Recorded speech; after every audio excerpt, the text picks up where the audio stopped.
Sabi nga sa Spider-Man, great power comes great responsibility. At ang mensahe ng ating hukom sa lahat ng Bulakenyo?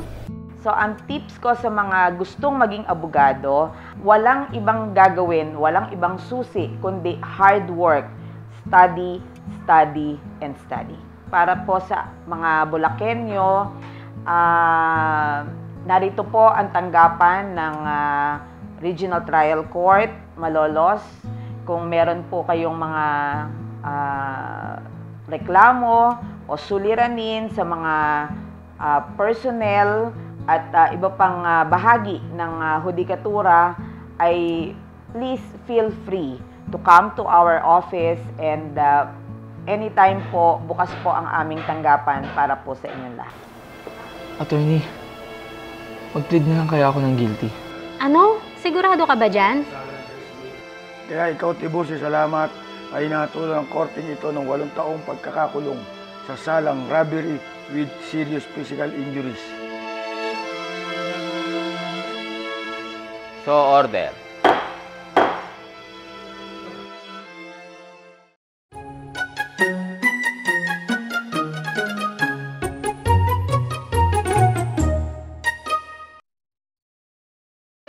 Pribilehiyo ng nagkasala, hindi para takpan ang kasalanan, kundi bigyan ng pangalawang pagkakataon at maituwid ang pagkakamaling kanilang nagawa. Ito ang layunin ng dating Congressman Chodolo Natividad mula sa lungsod ng Malolos ng kanyang inakda ang batas na PD 968 o Probation Law na naipatupad at naging epektibo sa bansa noong 24 ng Hulyo 1976. Samantala, muli na namang napabilang ang husay ng Bulakenyo sa 2011 bar exam sa bansa, kung saan naging pangpito si Irene Sina Acosta ng San Jose del Monte at naging top-notcher naman si Raul Angelo Atadero ng lungsod ng Maykawayan. Galing, di ba?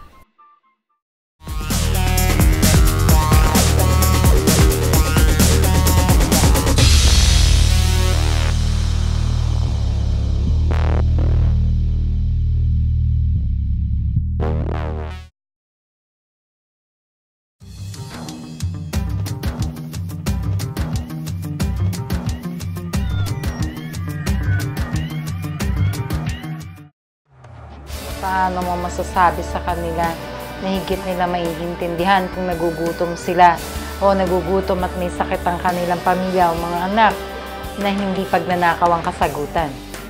Isa sa 5 haligi ng katarungan na itinatampok sa lalawigan ay ang PD 968 o Adult Probation Law, isang batas na ginawa at napatupad sa tulong ng ating kababayan na si Chodolo Natividad upang bigyan ng isang pagkakataon ang taong nagkasala kung ito'y makakapasa sa programang Subok Laya sa tulong at pagsisikhay ng magigiting na parole and probation officers ng lalawigan. Ang parole and probation, ang kahulugan niyan ay ang dispensation na binibigay ng batas tungkol sa pagtutuwid. Ang probation naman o ang subuklaya, binibigyan ng pagkakataon ng isang sentensyado na hindi muna magsilbi ng sentensya niya sa kulungan. Sapagkat ang probation naman po ay hindi naman ibig sabihin totally ka ng malaya. Nakapaloob sa probation o ang tinatawag namin probationer ay magkakamali. At naghahain po kami sa hukuman ng mosyon upang bawiin, i-revoke ang probation na binibigay na yan. Siya ay inilalagay sa isang community-based treatment program. Yung sa probation, ano yan enactment also of law, no? Batas din siya, kaya lang hindi na kailangan ng approval ng Pangulo. Yan ang huwes o ang hukom na naghatol sa nagkasala. At sa parole naman, ang binibigyan ng pansin or tuon ay ang ilang taon ka nang nagsisilbi. Ang parole kasi ay 2, parole or executive clemency ang tawag. Meron kasing presidential pardon, binibigay yan ng Pangulo tuwing mga special okasyon.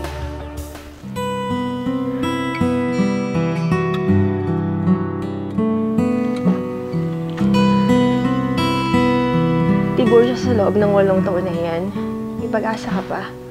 Magpakabuti at magpakabait ka sa loob para mabigyan ka ng parole. Oo, Pascuala. Gagawin ko. Patawad. Ayon sa huling tala ng PPO o Parole and Probation Office ng lalawigan sa ilalim ng termino ni Gov. Villi, mayroon ng 346 ang nakalagay sa probation at 200 naman ang nakalagay sa parole supervision. Sa patuloy na pag-aaral, pagbabantay at motibasyon ng PPO sa mga kaso at mismong nabigyan ng parole and probation, ay higit nitong binibigkis ang diwa ng katarungan, tapat na batas at makatwirang pamumuhay ng naaayon sa batas.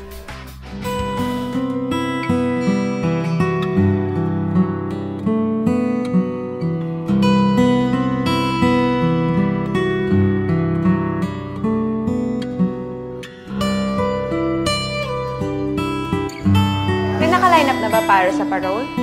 Meron na po, si Tiburcio Salamat.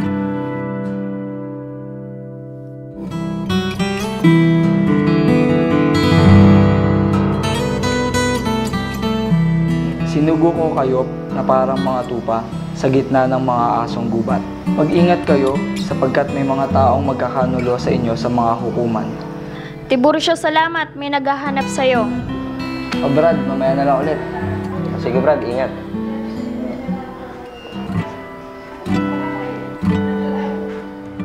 Kung sila ay nabibigyan ng pagkakataon at mabubuhay muli ng normal, no? Sila rin ay magiging productive citizens. Meron din silang pagkakataon na makapaghanap ng hanap buhay, maging marangal na taong muli at makaiwas sa buhay krimen. At ito ang malaking punto kung bakit sa 5 haligi ng katarungan ay kasali ang haligi ng pagtutuwid. Sa pagtutuwid, nabibigyan ng pangalawang pagkakataon upang ang pamilya ay hindi tuluyan o lubusang masira.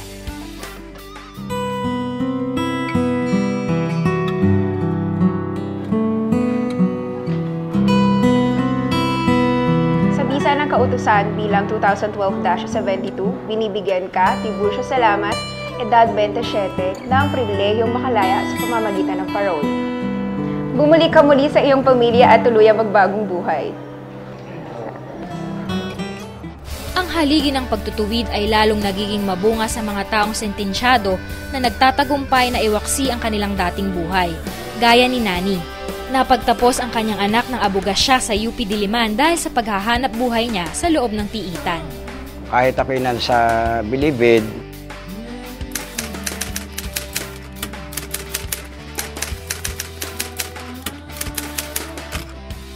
gumagawa ko ng paraan para ako'y magkapera at ganon din yung asawa ko na para masuportahan din yung anak ko sa pag-aaral. Nung panahon na yun, yung anak ko ay nag-aaral ng law. Nakakaluwag ng yung damdamin ko na kahit ako'y nasa loob, siyempre mas ang priority sa akin yung pamilya ko. At ako'y nagpapasalamat sa probation and officer namin, 10 ng mga kasama niya. At sila po ang tumutugay-gay sa amin. At sila po ang gumigising sa amin kung paano ang dapat namin gawin.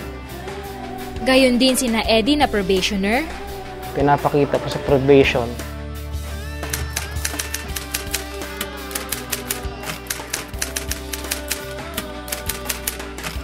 na paano ka makisama, hinahumble down kanila, tinuturuan kanila para maging panibagong tao. Sa akin po, sa nangyari po, siguro yung pag-iisip po natin medyo po natin. Kumbaga, huwag padalos-dalos. Sa ngayon po, okay po, maganda po naging outcome po. Kasi nakapagtrabaho naman kami ng maayos. Nabibigyan kami ng mas maganda pang opportunity. At si Jimmy na nabigyan naman ng presidential pardon na sa ngayon 3 subject na lang ay makakapagtapos na ng fine arts. After ng 8 years,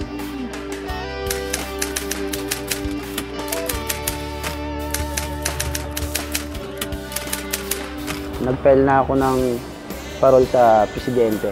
Na-aproban naman nung pagkaupo ni Noynoy. Kaya tuwan-tuwa ako nung nasama yung pangalan ko sa list.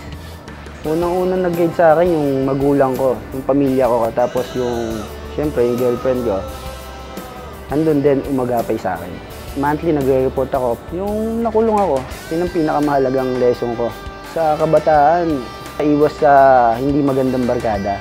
Baka maihata ka nila sa pababa.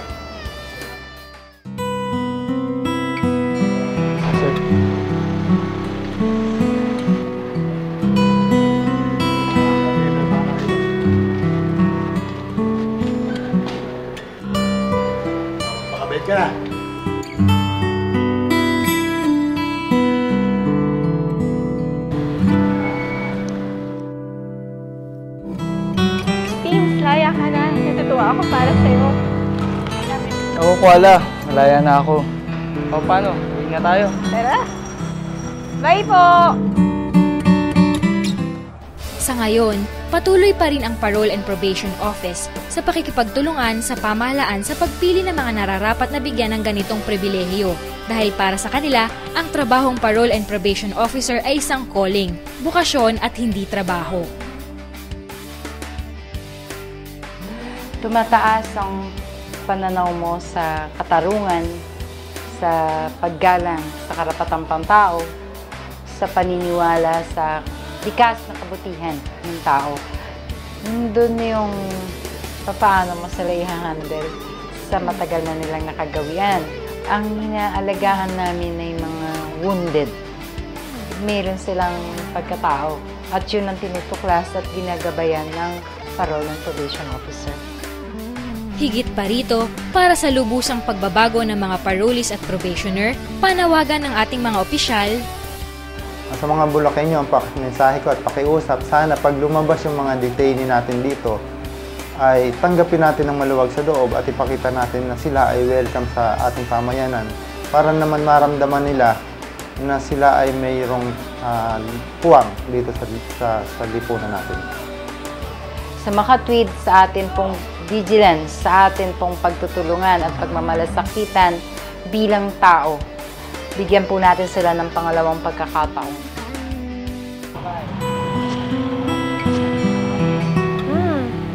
Pinatawad ka na ng batas at pinatawad na din kita. Salamat, Carmina. Patawad.